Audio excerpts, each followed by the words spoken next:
આપે ધોકા ઉપાડવાની વાત કરી. ક્યારેક ક્યારેક ન છૂટકે ઉપાડવા પડતા હોય છે. હું કોઈ ગામનું નામ નહીં આપી શકું, કોઈ વ્યક્તિનું નામ નહીં આપી શકું, પણ મને ખબર છે 98માં ધારાસભ્ય થયો.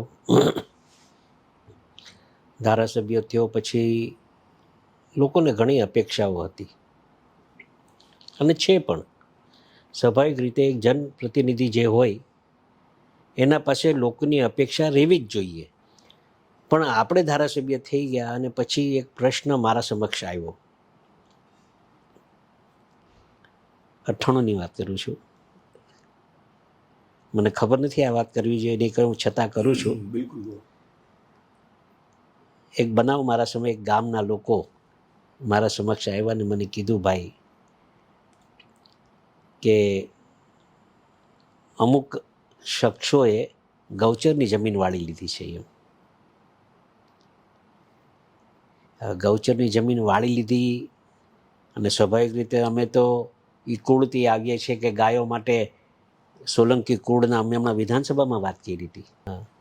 તો ગૌચરની વાત આવી.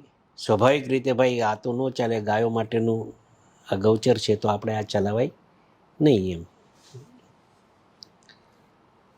આખા ગામના લોકો આવ્યા તો મને કંઈ આટલું બધો અનુભવ નહીં, પણ ખૂબ સારું ત્યાં માથાકૂટ થઈને છેલ્લે ત્યાં મારે ધોકા ઉપાડવા પડ્યા હતા.